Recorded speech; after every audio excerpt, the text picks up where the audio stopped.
How's it going, everyone? I hope you're having a kick-ass week.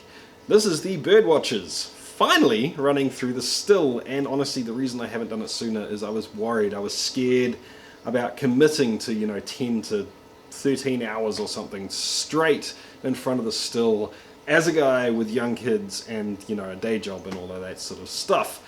Today we're talking about a wee bit of a solution, a bit of an option that'll help other people in the same situation get through the same thing.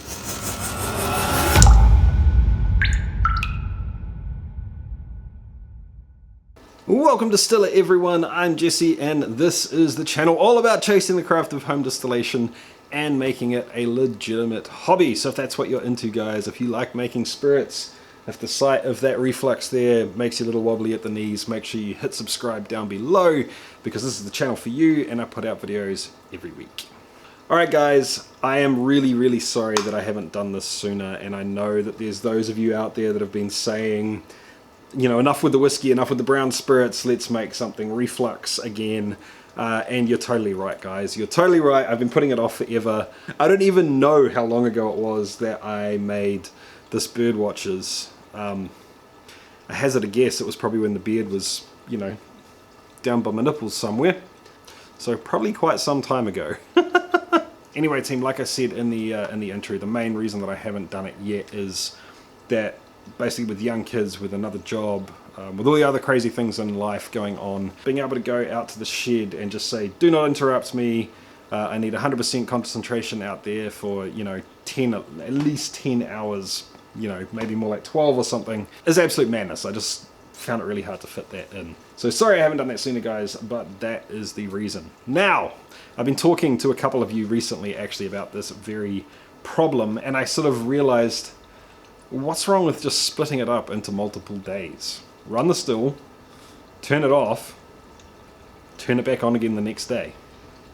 So that, my friends, is what we're going to give a go today. Basically, I've done a fair bit of research, done a whole lot of reading on this, and I see absolutely no problem with it whatsoever. Maybe a few little things to think about. It's not quite as simple as just turning the still off and turning the still on the next day. Although it's pretty close, I think. Anyway, I want to give it a go. I want to test it out and let you know what I think of doing this and whether or not I think it's actually going to make the process of doing a huge reflux run less daunting for me. So first up, what is in the boiler? What are we distilling today? And it is 40 litres of Birdwatchers low wines. Now I did the stripping runs ages ago. They've been in storage, they've been sitting here, and I did the wash obviously even further back in time. But if you are interested in going back and seeing what I made, seeing the Birdwatchers recipe, I will put a video in the links and in a card up top, and you can go check that out. Basically, Birdwatchers is a neutral or a vodka recipe. Super easy, super cheap, super simple to make. So if you haven't seen it, I'd go and check it out. If the idea of tomato paste in your booze sounds a little bit off for you, maybe check out the Teddy Sad's fast fermenting vodka instead. I've got 60 centimeters of copper tubing sitting on top of the boiler, packed with copper as well, with a sight glass sitting on top of that. Thank you very much, Scuba Steve. The sight glass is just there so we can see what's going on in the middle. Pretty cool. On top of the sight glass, I have my CCVM head installed, obviously in CCVM reflux mode. So that means that essentially there's a T-junction with a coil that goes up and down on the top to adjust how much vapor is getting through to my reflux condenser, which is a shotgun condenser. So I've already bled off 500 mils of 4 shots. The reason I'm happy to just do 500 mils of 4 shots is I know I'm not going to use that 500 mils anyway, so whatever. 4 shots, heads, whatever, doesn't really matter what you want to call it. It's not going in the finished product anyway, so whatever. I'm currently halfway through the second jar, but I think pretty soon I'm going to start bumping that up and run at, production speed, rather than at the super slow speed for the 4 shots and the heads. After that, I'm going to run essentially until I get far too tired, shut the still down, insulate the crap out of everything so it stays nice and warm for tomorrow night, and then I can hit it again tomorrow night.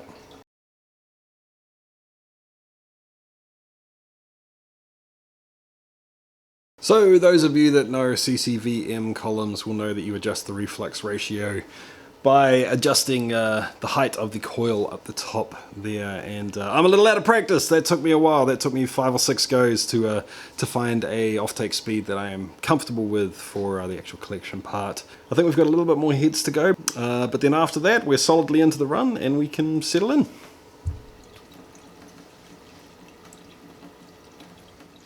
So for those of you that are interested, my 4 shots at the slowest speed came off at what the alcometer was saying, 95%. After temperature correction, that's dropped down to about sort of 93.5, 94%.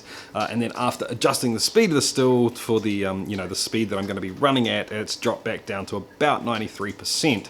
So all in all, I'm pretty happy with that. I could get maybe another % or 2 out of it if I elongated the column and put more packing in there. But without that longer column, only 60 centimeters of column, I'm pretty stoked with that, to be fair. So now I'm about 750 mils into the heads plus 500 mils of 4 shots. But like I said, I don't really think of them that way. But anyway, that's how much volume I've got through now, and I think it's about time for me to have a taste. Now, reminder guys, this stuff is coming off quite high, so if you are doing reflux, make sure that you're proofing it down before you taste it. Interesting. Okay, I think it's still a touch headsy, but I think we're getting close. I think we're getting real close. And straight away I can't help but compare it to the Teddy Sad's fast fermenting vodka, which so far is my favourite neutral or vodka. Just a second. So different. So the Teddy Sad is wheat and licorice, and the birdwatchers is it's actually a lot more neutral. I think it'll be interesting to see after blending it and tasting it properly the next day, but right now it tastes more, it's just got a sweetness to it, which is interesting. Anywho. Alright team, I've been out here for about 4 hours now. It is 11:30 at night. I gotta be up in the morning, and this is the exact reason why I never ran this product. So, here's the plan guys. Step 1 is to turn the still off, which makes a whole lot of sense. Kill the power. But make sure you keep the water running for a little while on both condensers. And the reason for that is you will notice that the it doesn't just stop instantly. There's a lag period, and you will get some product still coming through the condenser. And the whole reason I'm doing this is I'm short on time, right? Makes a whole lot of sense. So I'm going to get close to the end of this jar, kill the power, and do just that. I'll catch you guys tomorrow.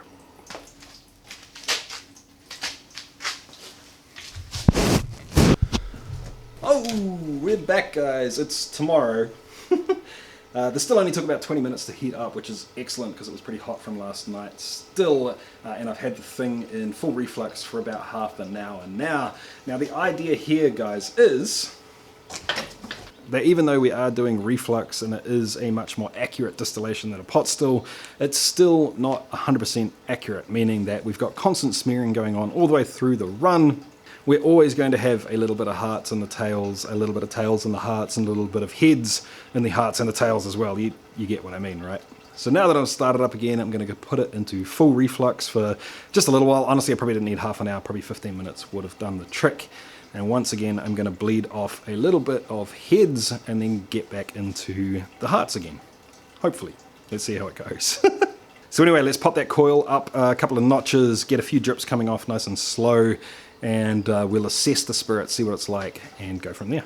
So we've got it adjusted down to a nice slow drip now. I'm going to let that bleed off for about 1/4 of a jar, and then we'll do a little assess and see where to go from there. Alright team, I have taken roughly 200 mils off. I didn't measure it exactly. I was just kind of wetting my finger and smelling it as it was coming off. And at about 200 mils, that's where I started to see a change. So what I've got is a teaspoon out of that 200 mils, proof down to 40%, plus a teaspoon coming straight off the spout just after the 200 mils. And what I want to do is try them next to each other to see if there actually is a difference, whether I have actually hit heads again in the middle. It's hard to do air quotes with 2 glasses in your hands, but in the middle of my run. And I'll be honest guys, I was a little bit skeptical about this before starting. I guess I could see in theory why you might need to do it. I wasn't sure that it was really going to be the case, but the proof, I guess, is going to be in these two glasses. So,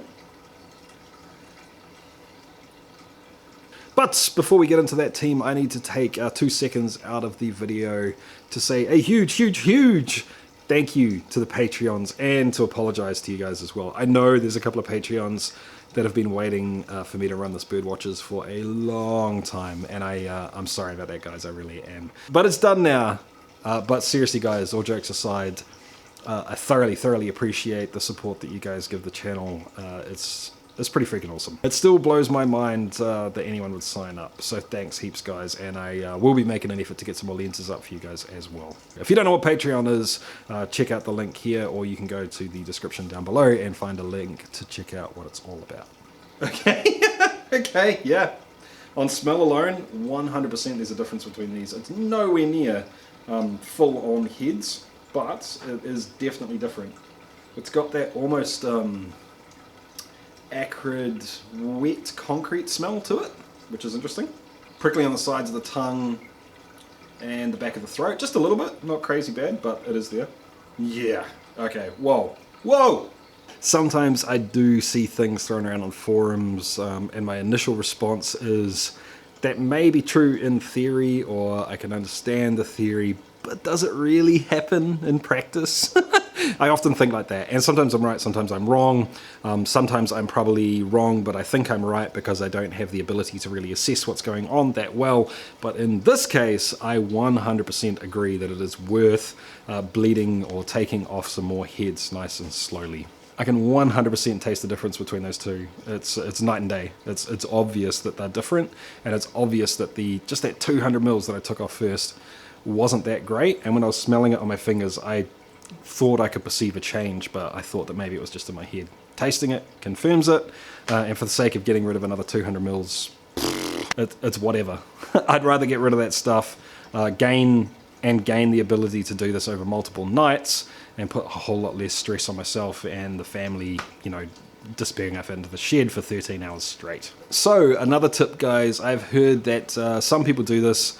They'll run the still and they'll take the heads off the night before. They'll take the heads and the forward shots off the night before. They'll shut down and then they'll hit it hard and fast the next day for the hearts. But obviously after tasting this, I would suggest taking just a little bit more heads off when you fire it back up. I've seen other people discuss doing heads, hearts, tails in 3 different days if you do want to recover the tails for faints. But I just had a thought, team. The jars that I took last night, that I collected last night, have been sitting now and airing for almost 24 hours. So that means that I feel totally comfortable assessing those cuts now and deciding what's going to make the cut and what's not. So assuming that I do this run in 3 nights, on the 4th night, all I have to do is pretty much decide where my tails cut is. And that is pretty freaking cool, because normally the blending is another whole big process, trying to sit down and, you know, assess 30 odd jars in one go. That's another couple of hours for me right there. So this way I've got the advantage of letting jars sit out on the table for 24 hours, but assess them while I'm still doing the run. Does that make sense? Now, there is one obvious trap here. If I'm taking samples and testing them, I've got to be really careful not to get a little bit too past it while I'm still running that thing over there. Safety first, guys. Just keep that in the back of your mind. But reflux cuts are a whole lot easier for me personally to assess, because all I'm thinking about is in or out. I'm not trying to think about blending flavors. I'm just trying to think, is this clean? Is it neutral? Has it got something funky going on? If it doesn't, that's cool. If it's in. If it does have something funky going on, it's out. I'm not trying to assess flavors. I'm not trying to decide what they'll turn into in 6 months' time or a year's time. In, out. That's a lot less tasting and a lot less alcohol going into the system, even if you're spitting, which you should be. It's always good to spit. So, I don't know if you've tried this or not before, and if you have, I would love to hear from you. To be honest, I probably wouldn't bother with a pot still run. I think this is just mainly for large reflux, reflux runs that have had multiple stripping runs put into them. For me, that's where I think I'll use it. I would absolutely love to hear from any of you that have tried doing this or are thinking about doing this. I'd love to know what your concerns are in theory, what your realized issues or problems are in practice, because those can be 2 different things that show up in different ways. But in general, guys, I just love to hear what you have to say about doing things this way, and whether or not you think the advantage of splitting up time is worth it in terms of the hassle and the potential drawbacks. Anyway, team, if you liked the video, make sure you give it a thumbs up. If you really like the video and you haven't subscribed yet, make sure you do down below. If you want to support the channel and you don't know how to do it, share this video with someone else that you think might like it. And as always, guys, keep on chasing the craft. See ya.